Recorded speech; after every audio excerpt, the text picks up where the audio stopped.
What's going on, everybody? Ronnie DiMaggio here with BMW of Morristown, and in today's video we are doing a walk around and overview with this 2024 BMW i5 M60. The i5 M60 is part of BMW's all-new 5 Series lineup.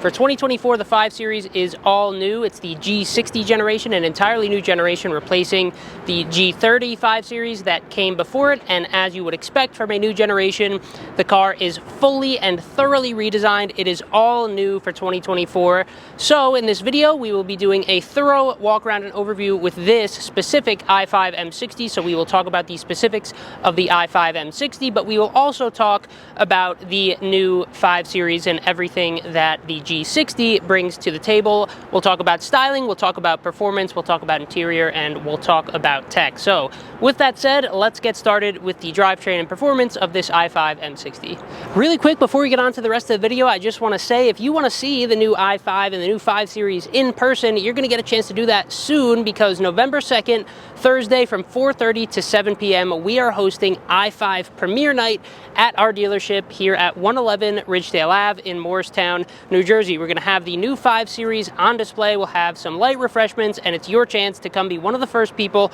to see, sit in, poke around the new 5 Series in person. That's Thursday, November 2nd, 4:30 to 7. We would love if you joined us at our i5 Premiere Night. I will put the link to RSVP to that event in the description of this video, so check that out. Hope to see you there, but let's get on to the rest of the video. Under the hood of the i5 M60, you will of course not find a gas-powered internal combustion engine, this being a battery electric vehicle. No engine to be found. However, if we're talking about horsepower, torque, performance specs, and things like that, it just feels right to have the hood open while we do it. So, with that said, specs on the i5 M60, 593 horsepower, 586 pound-feet of torque. The M60 has dual electric motors, one on the front axle, one on the rear axle. Those motors drive only the wheels on the axles to which they are attached, but that means all 4 wheels are still driven, which means all-wheel drive, which means really good grip off the line. So 3.7 seconds to 60 miles an hour, which is really quick for a car of this size, of this weight, of this class. It is a mid-size, but a larger mid-size luxury sedan. So to accelerate that quickly is really quite impressive. Now, that's the M60. You can get an i5 eDrive 40, which has 335 horsepower. It's rear-wheel drive, single motor on the rear axle. However, it shares the same 81.2 kilowatt-hour battery with the i5 M60. So 2 versions of the i5 to start here at launch in 2023. There are gas-powered versions of the 5 Series as well. At present, you can get a 530i. That's it for now. However, 540 and I suspect a 550e plug-in hybrid is coming, and of course we'll have our range-topping M5 coming hopefully sometime next year. But for now, you have i5 M60, i5 eDrive 40, and 530i available at launch. So let's talk a little bit more about the electric vehicle information that you might want to know if you're in the market for an i5 M60. Range, 260 miles max. Depending on your wheel options, it can be as low as 240. However, 260 max if you get the most efficient wheel design, and like BMW does with most of their specs, that is a little underrated. If you get in one that's fully charged, you can probably get close to 300 miles out of it if you drive conservatively, if not exceed that. BMW likes to underrate their horsepower numbers and their electric ranges. So great range, and it is fast charge capable, so you can get 10 to 80% in 30 minutes or 10 to 80% in about 8 hours. If you're level 2 charging at home with a flexible fast charger that comes with the car, you do get a flexible fast charger that includes a level 1 and level 2 capable adapter. So when you buy the car, you're already ready to charge. At the very worst, level 1, if you have just a normal outlet in your garage, you can charge it when you get home on that. Or we always recommend installing a level 2 outlet, having an electrician, I should say, install a level 2 outlet in your garage for your i5 M60, so you can get that sort of overnight convenience with charging. Plug it in when you get home, wake up, and it's fully charged. So that is the i5 M60 performance numbers. Let's go ahead and get started talking about styling, starting up front.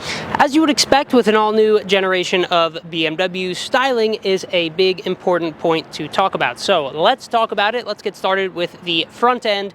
First thing that I noticed when I saw this car in person, I didn't really pick up on this in pictures, but seeing it in person, it really reminds me of the E60 generation 5 Series from 2004 or so to 2010, and that may be fitting because that was the E60, this is the G60. So it's mostly in the headlights, the way they come to a point towards the middle part of the hood. They have that sort of E60-like shape. It's definitely reminiscent of that design. I'm sure they pulled some inspiration from the E60 for the G60, and maybe worth pointing out that the E60 nobody really liked when it first came out. People thought it was weird looking. It was part of the bangle era of BMW designs. Now I think it's one of the most beautiful 5 Series that has ever been designed. I think that design has aged incredibly well, so keep that in mind when you judge the styling of the G60. But anyway, definitely has E60 sort of hints in the headlight specifically, but let's talk more about the design as a whole. So the headlights, of course, are all new. Everything is all new,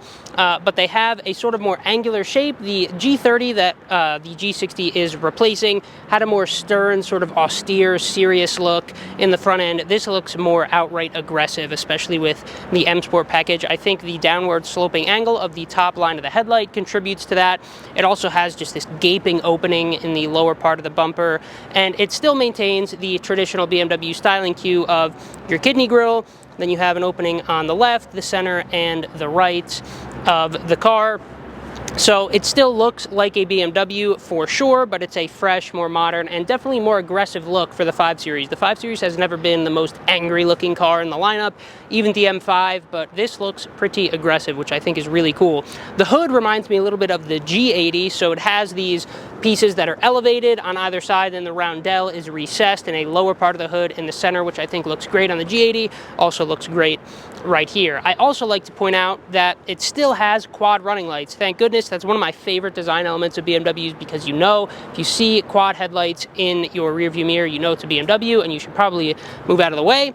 So it's no longer Corona rings like it used to be, or angel eyes. Instead, it's 4 sort of arrow-shaped lines, more vertical, 2 in each headlight housing, but they're there, still has quad headlights, still looks very BMW, especially in conjunction with the kidney grille, which on many i5 models is illuminated. So we'll show a clip of the illuminated kidney grille, which really highlights that kidney grille shape.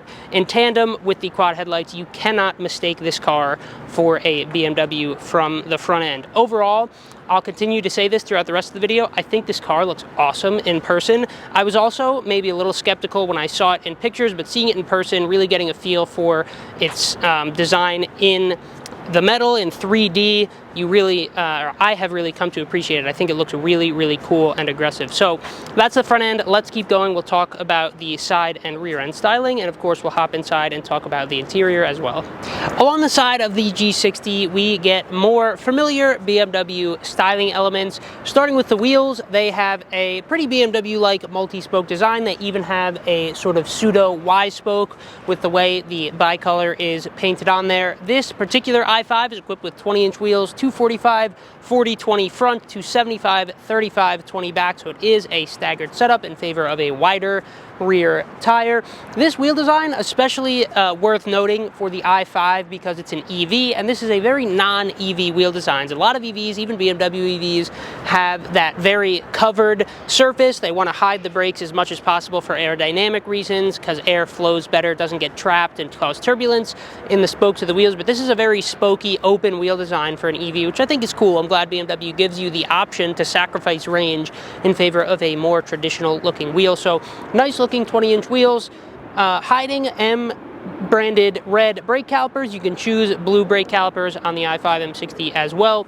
No drilled and slotted rotors or drilled rotors or anything like that. That's still reserved, at least for now, for full M cars, although X2 M35 is getting drilled rotors, which is kind of cool to see that trickle down, but blank steel rotors on the i5 M60 with red or blue calipers. Moving along the side, we have some M-winged mirrors trimmed in black. Now, interestingly, for the first time on a non-M car, you can get the carbon fiber exterior package on the i5 M60, which gets you carbon mirror caps and a carbon rear spoiler, so cool that that option is available. Now, before we move out of this front end area, I just want to point out that angle that you guys are seeing is where I feel the E60 is the most prevalent. That E60 look is the most prevalent in the G60. It's really just this line right here on the headlight and the headlight shape that really gives me the impression of the E60. So hopefully you guys can see what I'm talking about with that. As we move along the back of the car, this car has M Sport Professional, so that gets you the black kidney grills, it gets you a black rear spoiler. Everything else, this window trim and whatnot, is black on all i5 M60s, including the mirror caps. So moving along, an interesting point to mention is we have flush door handles on the i5 M60. BMW seems to be bringing that back. We used to do that all the way back in the early E-chassis cars, like E39 has those flush door handles, and they're making a comeback. We saw them on the 2 Coupe recently, and X1, i4 have these flush door handles, so cool to see. It still has the comfort access 3 lines right here that you can press on to lock, or just touch the bottom of the door handle to unlock. So flush door handles, which is interesting for BMW because we haven't done it in a while. Moving along the back of the car, we have a black roof, which is cool to see on, you know, not a carbon roof or a body color roof, but a black roof. We have a Hofmeister kink with an interesting little twist. We actually have the number 5 embossed into this piece of trim behind the Hofmeister kink. So it is really prominent right here on this back edge of the rear glass, as you would expect, and then it continues on this piece of trim, but you actually have the number 5 printed in there pretty prominently, which is a nice little bold bit of extra styling for the 5 Series. We have our back wheel, which hides a 1 single piston brake caliper as opposed to the multi-piston caliper up front, but it is still painted in red or blue if you choose. And of course, like I said, we have our 275 wide tire back here for a little bit of extra grip, because even though it is an electric car, the all-wheel drive system is biased to the back, not in the way that a gas-powered car's all-wheel drive system can be biased, where the engine sends different amounts of power to different axles. Instead, the motor on the back axle is just more powerful than the motor on the front axle. Each motor only powers the axle to which it is attached, so rear axle is a little bit more powerful and thus rear biased, thus wider tire for better grip and better handling characteristics and things like that. So that is the side of the i5 M60. We have some nice black accents that contrast with the Brooklyn gray down on the side skirt, on the window trim, the mirror cap, and things like that. So that's the side. Let's move along to the back, and then we'll check out the trunk and back seat for practicality. Before we talk about the rear end styling, there's one thing I do want to mention about the i5 M60's suspension and steering system for those that may be in the market and are curious. So the i5 M60 has adaptive M suspension professional as standard. That means electronic dampers and adjustable suspension settings as standard on the M60. It also has integral active steering, aka 4-wheel steering, as standard only on the M60. So that means the back wheels can actually turn a little bit to help with turning radius. In a turning circle, the back wheels will turn opposite of the front wheels, so the back end rotates a little and your turning circle's tighter, or on the highway at high speeds, they will turn with the front wheels slightly to help you sort of slide across a lane. If you're making a lane change, you'll sort of glide over more easily, and it helps with high speed stability and things of that nature. So just wanted to point those 2 things out for any prospective i5 M60 buyers. Now let's talk about the rear end styling.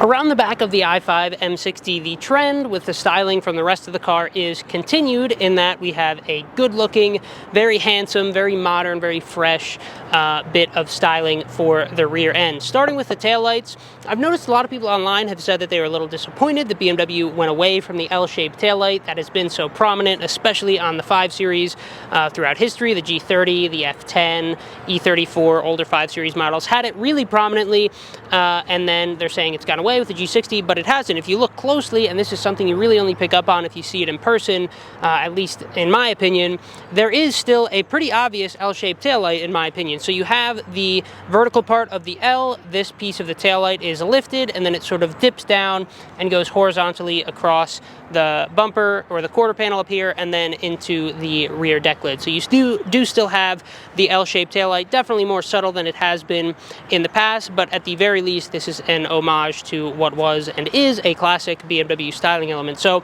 nice looking taillight that comes to a sharp point over here between the quarter panel and the rear bumper, and then they sort of go pretty far into the rear deck lid. Nice modern look to the taillights with some really nice looking, nothing fancy like OLED or laser lights in the back like you get on the CSL and the GTS M4, stuff like that. Pretty standard LED taillight, but it looks really nice. You have your black spoiler as part of the M Sport Professional package. You have your i5 and your M60 badging in silver. the M with the larger font than the 60, which is what BMW is going towards with some newer models, with the M sort of being more emphasized. Down below, you have a black diffuser that offsets with the Brooklyn Gray quite nicely. You have a little, what looks like sort of like an F1 rain light. That's your reverse light down in the lower center part of the diffuser. And of course, you have no exhaust tips, being a gas or an electric car, having no gas engine, no exhaust tips even on the 530. So the only models that will get exhaust tips, I would expect the 540 to have them, but we don't know because we haven't seen that car yet. And the M5, of course, will have quad tips. But that is the rear end of the i5 M60, and that will do it for styling. So before we move away from styling, just to summarize, I think it's a really nice looking car, very, very modern, has hints of E60, and it still retains really all of the classic BMW styling elements that you like to see. L-shaped taillights, Hofmeister kink, kidney grills, quad headlights, all that good stuff is there. I think it's a really nice looking car, so I am glad that BMW went the direction they did with the styling on the G60 because it looks awesome. So that said, let's go ahead and pop the trunk, talk about practicality, as well as hop in the rear seat. All right, the trunk in the i5 M60, an important piece of the practicality puzzle. And being a 5 Series, of course, it's important for it to be practical. It's an everyday car. And of course, it is quite a large trunk. It's really, really actually bigger than I would expect. For a 5 Series, it's more on par with what you would expect out of a 7 Series. Really, really deep trunk. And of course, the seats fold down completely flat, in which case you have an absolutely cavernous bit of storage space to store just about anything you could possibly want. So really, really wide and deep trunk opening. Pretty low load floor, so you don't have to lift anything up too high to get it into the trunk. You have a recess over here on the right side where the tire inflator and the mobility kit is by default, but you can empty that out, put whatever you like in there. A little bit of space taken up on this other left side recess, but if you needed to, you could put the heads of your golf clubs in there if you wanted to lay them across flat, for example. If you lift up the rear for the i5, the rear floor of the trunk, you have a deeper storage space. For reference, we have our charging cable and a license plate bracket that fit in there just fine, and you have plenty of more space to go. So plenty of storage space even under the trunk floor of the i5, which makes the rear of the car a very practical place to keep things. Plenty of space, plenty of storage for everyday use. And of course, you have a power-operated tailgate. And like with most BMWs, you also have your foot operation as well, so you can open the trunk hands-free. So that's the trunk. Let's go ahead and hop in the back seat and talk about the space back there. So the back seat of the i5 M60, as you might expect from, again, a larger mid-size sedan, is quite a nice place to be. You have a 3-row or a 3-wide bench seat, so you can fit 5 in the car total, or 3 in the back seat quite comfortably. So this is my seating position. This is where I would sit as a driver, and I can sit perfectly upright with a solid 3 or 4 inches of extra headroom, and I can put my feet flat on the ground. I can even extend them a little bit, and if I sit perfectly upright, I have plenty of knee room here. I could even slouch a little bit, get a little bit more comfortable, and I have plenty of space to take up back here. So a very spacious back seat, and that is due in large part to the fact that the i5, or the G60 5 Series in general, is 199 inches long, which is a lot of inches for a car. It's a pretty big car. It's about on par. In fact, it's exactly on par. I think it's 5.5 inches shorter than the F01 7 Series. That is the 7 Series from 2008 to 2015. So only a generation or two ago, the 7 Series was this size, and this is a 5 Series. So it has grown quite a bit. And a lot of that goes to the back seat and the huge trunk that we talked about. But I think that's a good thing for the 5 Series. I'm generally not a fan of cars getting too big, but it doesn't feel big, it doesn't drive big, and it's a 5 Series. Nobody ever really liked it for its small, nimble handling. So the 5 Series getting a couple inches bigger is good in my book, at least because it gives you plenty of space in the back seat, the front, and the trunk as well. So as far as backseat amenities, besides the space, it is good. You have climate vents back here. I have seen them with climate controls down here as well. If you get that package, you can get independent climate back here. You have a little receiver for your coat hooks, your bag holders, things like that. You have USB-C, one on the back of each seat, and you also have 2 USB ports in the center, so 4 total in the back. Really, really big bottle holders and storage on the door there, and of course you have your fold down center armrest with cup holder. So back seat is really nice in the i5 M60. Let's hop up front and talk about what's going on up there. The interior of the new 5 Series is a very nice place to be, especially in the instance of the i5 M60. It does a really good job of blending both the performance attitude that you'd want out of a car that says that has an M badge on the trunk, while also still having that sort of business class executive attitude that you would expect out of a BMW 5 Series. And it does all that while still feeling modern and techy and sleek and just really nicely designed. It's really a fantastic interior. I think it's a little bit of a step above BMW's recent interiors. All of them have been good, but this one really impresses me. I really love this interior. So let's talk about why. We'll start with build quality. One thing I noticed as soon as I got into the 5 Series for the first time, take a listen. Really nice, solid door closing sound. It has a nice, strong thunk to it, which I always like, and that speaks to the build quality on the interior here. You can press around a little bit, press on a lot of the different touch points and even non-touch points, just random places in the interior. There's not any creaks or rattles or squeaks or gives you the impression that it's made out of some cheap plastic. There's none of that in here. It's built really well. At least all the points that you're going to be looking at and interacting with a lot are built well with good materials. It just feels solid in here, which is what you want out of a German car, a BMW, and a 5 Series. As far as tech goes, of course, you have iDrive 8.5. That is BMW's latest and greatest operating system. You have the big, beautiful curved display. Works great, looks great. We've covered it in extreme detail in other videos. We have an entire video dedicated to iDrive 8.5, so I'm really not going to touch on it much here other than to say that the tech and the software all works great, just how you would expect it to. Looks great, feels great, works great, all that good stuff. I'll also mention about the iDrive screen physically, not the software that it runs, but the physical screen is definitely integrated into the dashboard a little bit more than it is in other cars that have iDrive 8, more so than the 3 Series, the iX, the i4, any of those cars. This is my favorite look of iDrive 8 aesthetically so far. I do appreciate what BMW goes for in cars like the iX, where it's really just tacked onto the dashboard on those posts. It looks like it's floating. It's a really cool sort of sci-fi-like design, but it's not really my taste. I like the more traditional sort of recessed look to the screens and the gauge clusters, and this has that. There's actually pieces of the dashboard trim that sort of mold around the edges of the screen. You have dashboard above the screen, which you don't get in some cars. You can actually see that there's something between the dashboard and your line of sight, between the screen and your line of sight. There's some dashboard there, so it looks a little bit more integrated, a little bit more recessed into the car, which I like aesthetically. I think it looks really nice. Speaking of the looks of the interior, it looks a lot like the 7 Series, the new 7 Series, mainly because of the interaction bar and the ambient light bars that you have on both passenger doors and across the entire dashboard. That trickled down from the 7 Series. It's implemented a little bit differently in the 5 Series.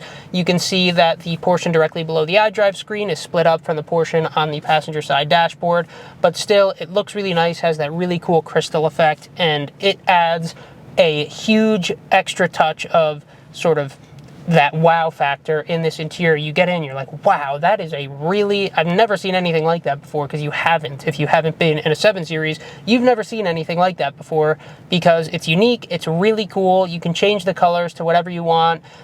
In the My Mode section, if you go into Sport, you get the M colors in that interaction bar, in that ambient light bar. You can go to Expressive, and it has this cool like yellow and gold sort of flowy colors. So it's a really cool touch to the interior, and it's complemented nicely by, so this car has a black leather interior, or Veganza interior, and it has the aluminum trim, but if you get the carbon fiber in the M60 is gorgeous. One of my favorite interior carbon fiber applications of any car, because it's this huge piece of carbon fiber. There's a ton of real estate for the carbon, and it contrasts really nicely with that ambient light bar that's right above it. So I love the way that the ambient light bar integrates with the trim, the dashboard. It just looks really cool, and it is as BMW calls it, the interaction bar, interactive. So you have buttons on it that you can use to close your vents, your defrosters, your hazards, and then the whole bar flashes red. You have seat controls over here on the right, or on the left of the driver, your lock and unlock.